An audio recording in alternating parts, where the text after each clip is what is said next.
바깥에서 봤을 때는 그럴싸한데 겉만 번지를 하다? 이런 인상을 주게 되는 것 같아서 거기에 대해서 디테일도 더 고민을 많이 했고요. 1층에서 지하 1층으로 이렇게 볕이 쭉 떨어지게 돼 있어요. 당연히 맞아야 될 것 같은 선이라고 생각하지만 자동으로 맞는 선은 없어요. 선이 맞으려면 다 계획이 있어야 하는데 각 공간마다 컨디션이 다른 것들을 이용자가 어떻게 느낄 것인가, 그래서 이제 그런 부분들에 대한 이야기죠.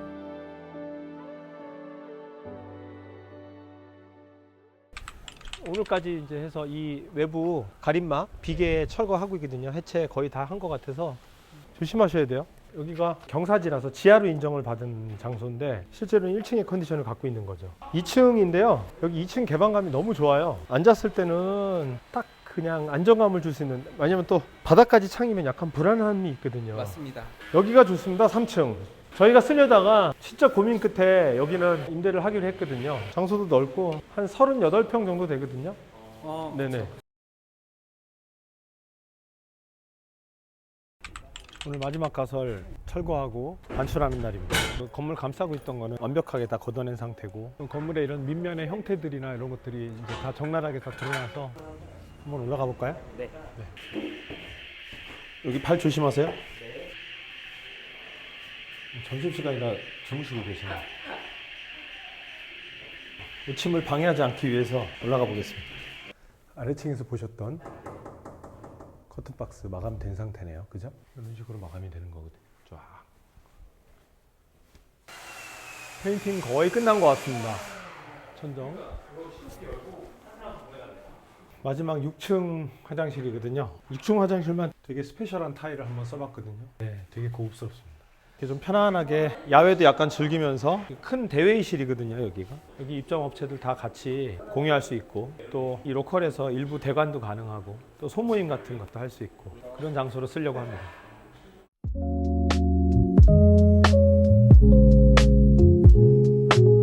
처음보다 많이 변경된 곳은 공용부에 대한 투자입니다.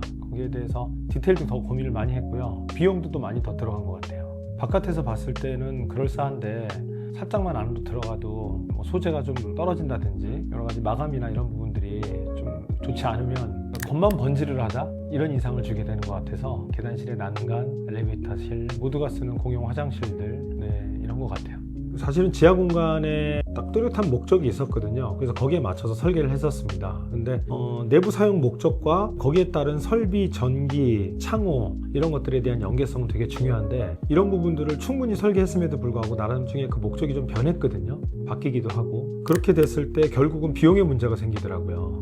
목적이 바뀌면서 두 번 작업을 하는 일이 생기더라고요. 분명히 건축 설계에 반영이 돼 있었는데 인테리어로 하면서 인테리어 설비, 인테리어 전기 이런 일들을 작업을 한 번 더 해야 되는 그런 것들이 조금 아깝긴 합니다. 엄청나게 준비를 많이 하고 생각을 많이 했는데도 불구하고 조금씩 생각이 바뀌기도 하고, 주변 상황과 또 건축주의 컨디션이 바뀌기도 하잖아요. 그게 비용 로스로 발생되고 또 목적이 변하고, 이런 부분들이 결국 모든 공간에서 다 고민이었습니다.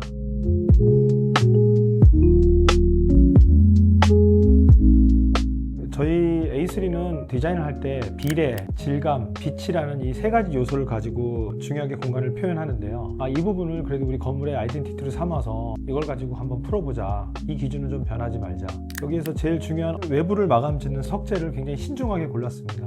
몇 번에 걸쳐서 고르고 샘플링하고, 용도에 따라서 이제 외벽은 300에 1200이라는 사이즈를 가지고 세로로 붙였거든요. 근데 로스가 많을 것 같아서 600에 1200 사이즈의 석재를 가운데 홈을 파서 300에 1200처럼 보여지게 만들었죠. 그 모듈을 가지고 이 건물에 있는 모든 선이 다 맞아떨어집니다. 외벽에서 정면, 좌측, 우측, 후면도까지 해서, 심지어 건물에 처마 있죠. 벽에서 타고 내려오는 석재의 라인이 그 필로티에 가서도 맞아요. 그리고 창호의 라인에도 맞아야 되고, 당연히 맞아야 될 것 같은 선이라고 생각하지만 자동으로 맞는 선은 없어요. 선이 맞으려면 다 계획이 있어야 하는데, 건물이라는 게 이렇게 작은 것이 아니잖아요.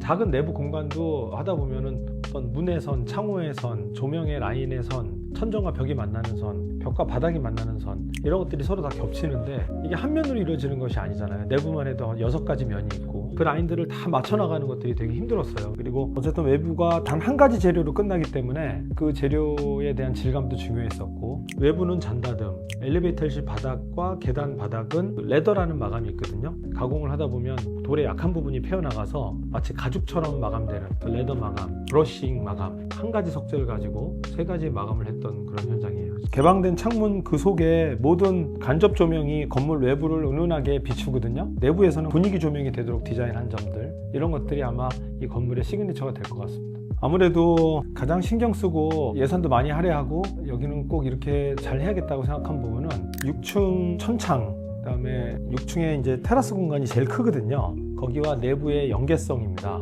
어떻게 연계해서 그 부분을 좁지만 이곳을 다 같이 활용할 수 있는 디자인을 만들 것인가, 여기가 되게 중요한 부분이었습니다. 저는 그래요, 이렇게 모양을 낸다, 그 형태나 여러 가지 이런 것들을 가지고 보여준다라는 내용 외에 그 안에 들어가서 사람이 실제로 사용을 했을 때에 보이지 않는 그런 불편함들을 개선하는 게 되게 중요하다고 생각했어요. 지하 하면은 일단 좀 눅눅하잖아요. 그리고 통풍이 잘 안 되고, 그래서 지하는 개방감, 채광, 그다음에 통풍, 이 세 가지를 꼭 만들어냈거든요. 1층에서 지하 1층으로 이렇게 볕이 쭉 떨어지게 돼 있어요. 계단이 이렇게 좀 개방된 계단이거든요. 그래서 지하 1층으로 채광이 들어가게끔, 그다음에 지하 1층, 2층 다 썬큰을 만들어서 거기에도 환기가 되게끔, 그래서 맞바람이 치겠죠. 2층은 사실은 임대를 놓는 게 아까울 정도로 그 2층 공간이 되게 좋거든요. 2층은 원형 기둥 3개가 딱 있고 나머지 3면이 통창으로 이루어집니다. 그 부분에 그 창호 섹션도 제일 많이 고민했던 것 같아요. 큰 도심에 있는 빌딩 건물들은 1층이 좀 높잖아요. 그래서 2층만 올라가도 벌써 한 5m, 6m 정도의 높이를 유지하는데, 저희 건물은 2층 공간이 뒤에 경사지 올라가서 보면 조금밖에 안 높아요. 근데 앞쪽 도로에서 보면 적당히 높거든요. 한 3m 정도에서. 근데 그 3m 높이에 서서 보면 누각 느낌이 나거든요. 2층이 느낌이 되게 좋습니다. 그 다음에 3층하고 6층은 되게 큰 테라스가 알파 공간입니다. 모든 빌딩 건물은 밖으로 나가려면 옥상으로 가든가 아마 건물 밖으로 나가야 하잖아요. 테라스가 있다는 건 좀 다른 얘기긴 합니다. 나가지 않고도 잠깐 나가서 이렇게 통화를 할 수도 있고, 거기에 또 조경을 좀 해놓을 거거든요. 이런 야외 식물들 보면서 잠깐 밖에 편한 의자에 앉아서 좀 졸기도 하고, 그런 공간들이 저는 되게 좋아서 테라스가 되게 큰 알파 공간이고, 저희 건물은 안에 들어가서 보면 창이 작습니다. 2층을 제외하고는 창이 작아요. 2층은 또 주변 건물들에 좀 가려서 해가 이렇게 막 강하게 내리쬐지는 않거든요. 특히 오피스 공간이나 상업시설에서 직사광선이 큰 창을 통해서 바로 들어오면 거기에 이렇게 앉을 수도 없잖아요, 사실. 그렇죠? 저희는 그래서 창이 작아요. 그 부분이 어떻게 보면 이 건물을, 그리고 각 공간마다 컨텐츠이 다른 것들을 이용자가 어떻게 느낄 것인가, 그래서 이제 그런 부분들에 대한 이야기죠.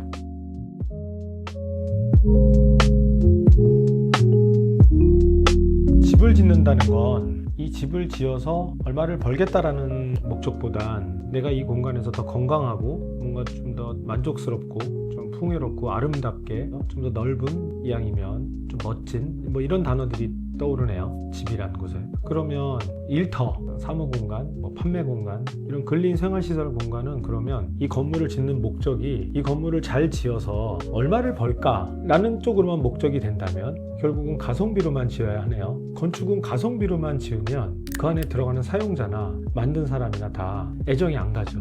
물론 살려는 사람도 별로 애정 가지 않는 물건을 살 때 좋은 값을 쳐주지 않을 겁니다.